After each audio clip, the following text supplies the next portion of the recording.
Hey mums, today we are talking about something that I know affects a lot of mothers, and that is shifting stubborn baby weight, the weight that you put on during pregnancy and you just cannot seem to budge it. A lot of mums I see say they feel like they're carrying a lot of extra fluid, and maybe things that had worked for them in the past pre-pregnancy are just not working now. So we're going to chat about that today. I put on over 20 kilos with both of my pregnancies, so I understand that it does feel uncomfortable carrying that extra weight. But I also managed to lose that weight in a pretty simple and stress-free way, both times doing the exact same thing. So I feel like this is going to be really helpful for you, particularly if you're someone that feels like they've tried everything before, or they're really struggling with sticking to something strict or restrictive. That is definitely not what we're going to be doing here, and it's not necessary either. I'm Michaela Teresi. I'm a naturopath and nutritionist. I specialize in postpartum health and early motherhood health. So this is something I see a lot of. There's also 3 big mistakes that I see a lot of mums making that's working against them with what they're trying to achieve. So the first thing is cutting out carbohydrates. This is why it doesn't work when you are a mum with young children. You are dealing with a lot right now. You have either sleep deprivation or sleep disturbances, plus the huge mental load that comes with motherhood in those early years. So your body is going to be pretty regularly looking for a mood boost or an energy boost. And carbs will give that to us. So we need to understand that when we're feeling low on energy, when we're feeling like we need a mood boost, our body is naturally going to crave carbohydrates. Starchy carbs actually feed the gut bacteria that produces GABA, which is our main calming neurotransmitter. Carbohydrates can improve our stress response and nourish our adrenals. So there's a lot of reasons why we should be eating them. We just want to be eating the right ones. I do find that mums really thrive when they include carbohydrates. So some people will tolerate more than others, but I definitely recommend keeping them in there because it's just not necessary to cut it out. And restriction always ends up leading to the pendulum swinging the other way, where you'll end up overeating. The second mistake I see mums making is that they're following something that is too complicated or too time consuming. When you're low on motivation or energy, which we all go through those seasons, those dips of energy and motivation, you are not going to stick to something that is going to take up a lot of time or requires a lot of thinking. You're just not. You need something that is quick, easy, and doable, so that if you wake up and you've been up all night with a teething baby, or you are just super flat out, you can get it done, and healthy is actually the easy option. And the third mistake I see mums making is that they're not sticking to anything long enough to actually see a response. If you want the weight to come off and stay off, you need to give your body longer than 4 weeks, 6 weeks. Like, we have a lot of things going on hormonally with our stress response, so we need to be able to do something consistently and long enough to let our body actually give us the results that we're looking for. So those are the 3 biggest mistakes, and you've probably done them before. If you've ever done a diet, I'm sure you have done one of those 3 things. I most certainly have, and that's why I just really love this approach to weight loss that I have adapted over the years, because it takes the stress out of it. We need to be really mindful of eating in a way that supports us, that builds us up nutritionally, and also making it incredibly easy so that we can actually do it. So the first thing I would say is focus on the quality of the food you're eating. This is more important than counting calories or macros, because what we're doing is we're shifting the focus from diet and weight loss and restriction to going, okay, how can I balance my hormones? How can I nourish those systems of my body that are related to weight loss, that are related to fluid retention, that are going to help you with shifting that weight when they are functioning properly. Amazing things happen when you focus on the quality of your food. I have done so many diets over the years, a lot of the very traditional high protein type ones, and honestly none of them gave me sustained results because I couldn't stick to them. It didn't feel right for my body, and I wasn't getting enough quality food. When you eat in a way that the body feels balanced, you don't feel like you're constantly thinking about food, or you're mentally just drained or flat or low on energy, you're not going to stick to it if that's how you feel all the time. So eating in a way where you're providing quality food, high nutrient dense food, gentle carbs, and a very balanced approach is what's going to help you stick to it and actually see those results. So another way that we can support our hormonal health is by reducing and really minimizing inflammatory foods and food intolerances.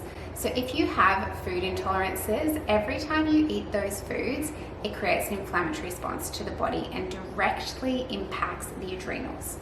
Anytime there's inflammation in the body, so in this case the gut lining, the adrenals then have to produce cortisol to come and manage that inflammation.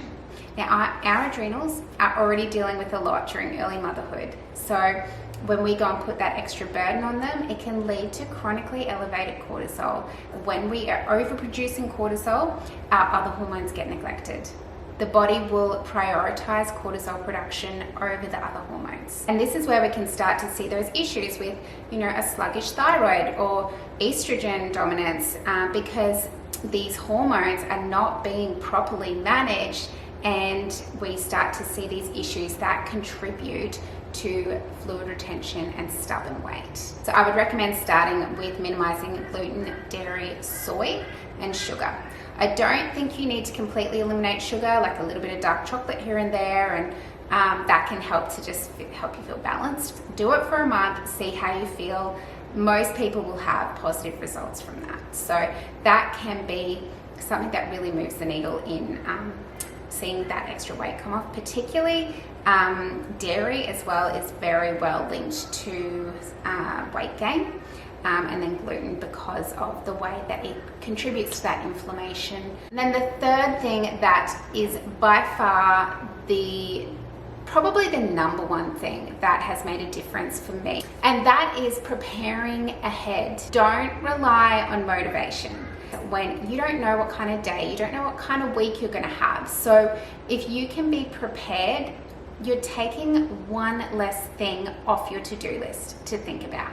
It's very common for us to get overwhelmed and feel like we've just got a million things going on at any given time. So the first thing to kind of get shoved aside is looking after yourself, and generally that is what you're eating. So preparing ahead means that you've got food ready to go, or you prepare ahead with quick and easy recipes.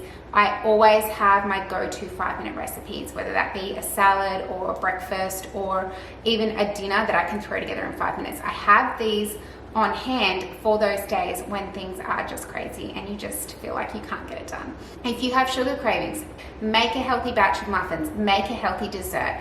Don't give yourself the option of having to rely on willpower, because willpower and motivation are not our friends when we're sleep deprived, or the kids are just being feral or whatever. So definitely, just working out what time of day is the hardest for you, or what part of your eating habits is letting you down. So for some people, it's they can't get dinner on the table, so they end up getting takeout.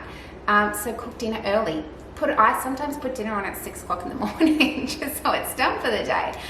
Or do a freezer meal prep where you prep 3 meals, or double batch your dinners so that you've got one for tomorrow night as well. If you struggle with lunchtimes, make up a big soup at the start of the week to have for your lunches, or a spaghetti bolognese, or pre-prep your salads. This doesn't have to take long, and the more you do it, the quicker you get at it, the more it just becomes your lifestyle. And that's where consistency comes. Healthy eating becomes the easy option.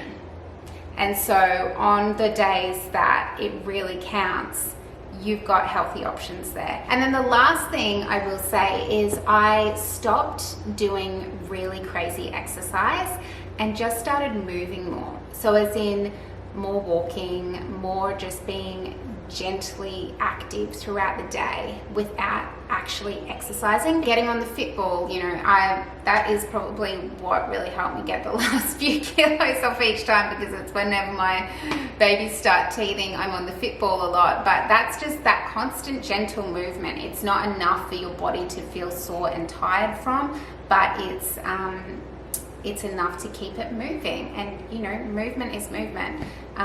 You know, it might not give you a six-pack abs, but if it's, you know, you're just wanting to get back to a nice comfortable weight that you feel healthy and comfortable, which I think most of us are just happy with that, then that is one little thing that I will add on the end there. You know, when I started really honing in on this way of eating after my first daughter, I didn't expect to be able to lose weight. I had never lost weight easily in my life, and I'd only ever seen weight loss by doing really extreme things. So when I got sort of 5-6 months postpartum, and I was like, oh my gosh, I'm like back to what I was actually smaller than what I was before I got pregnant.